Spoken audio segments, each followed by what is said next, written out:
Hello and welcome to another motorcycle review. This time around it's the Moto Guzzi V7 Stone, and over the next 5 to 6 minutes I'm going to be talking about my recent trip to the Alps where I did around 2,000 miles in about 5 or 6 days, and also more importantly how do I feel about the bike now, given that I've owned it for just around 11 months and I've done about 4,500 miles on it. So, first of all, a quick overview of my trip to the Alps. So I left Berwick-upon-Tweed, I rode over to Hull and caught the ferry over to Zeebrugge. Now, as I didn't have too much time, I then had to ride 550 miles to Grindelwald in Switzerland in one day. So by necessity, I did a lot of time on motorways and big A roads, and the weather wasn't all that good all of the time. As you can see, it was raining quite a lot. However, what I did find out is the bike didn't feel as though it was underpowered or overwhelmed at all. You know, it handled the motorways really, really well. I didn't get any aches or pains in my shoulders, arms, legs or wrists, although after about 4 hours my backside really started to hurt. Now, on the return trip, when I had to do 550 miles in a day again, I made a conscious effort just to kind of shift around a bit, and the pain pretty much went away. So overall, really good for long distance, and the bike returned an incredible 64 miles to the gallon.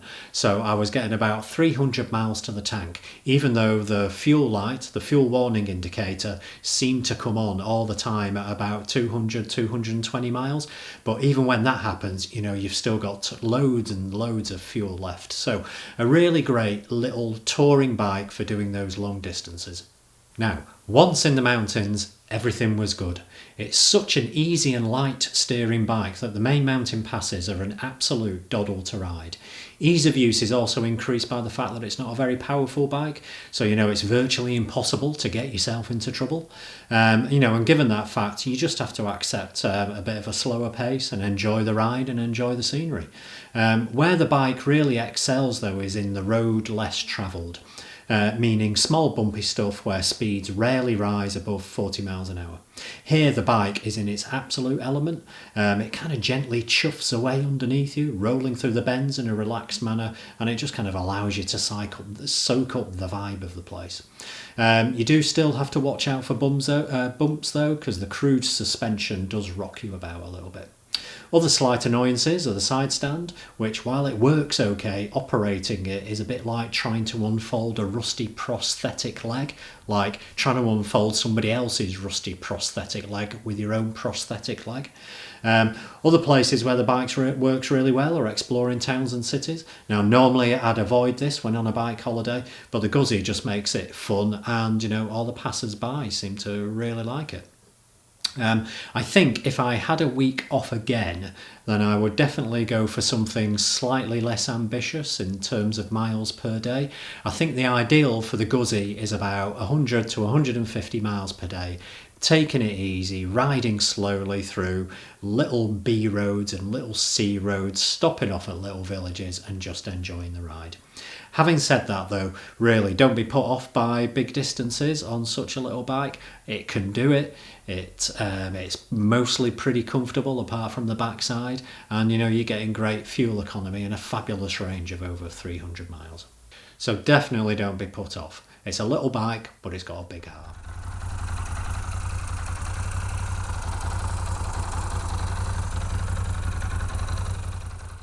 So, in summary then, first of all, for the trip, the luggage was really, really easy to set up. So I just found a set of old Oxford throw-over panniers, removed the seat, put the panniers underneath the seat, or the straps underneath the seat, just avoiding the fuses, put the seat back on, and everything was fine. The luggage was really secure and worked really well, and, you know, just absolutely no hassle at all.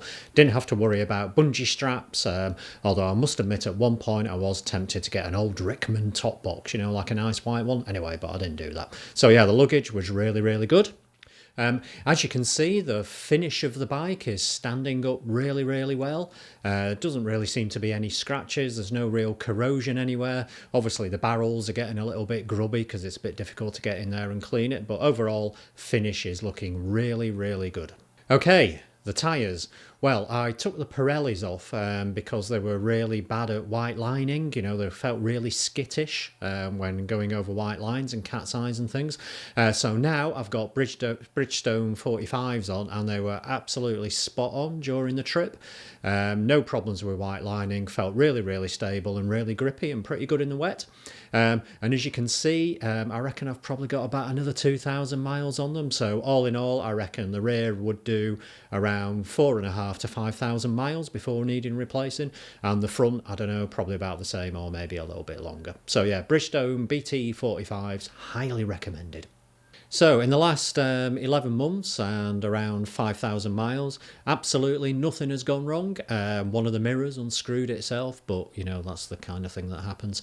Yeah, nothing's gone wrong, still looks great. And during the trip, and indeed for about the last 4,000 miles, 4,500 miles, it's not used any oil whatsoever. So overall then, it's a practical, useful and very, very functional bike. I mean, it's comfortable. I'm getting over 60 miles to the gallon, 300 mile tank range. I mean, what's not to like? It's a really, really good bike. You know, it's not just for looking at, you can actually use it for stuff as well. In summary then, it's a thoroughly enjoyable bike to ride and own. And if I were to compare it to a biscuit, I'd probably say it was a custard cream. So on that note, cheery bye.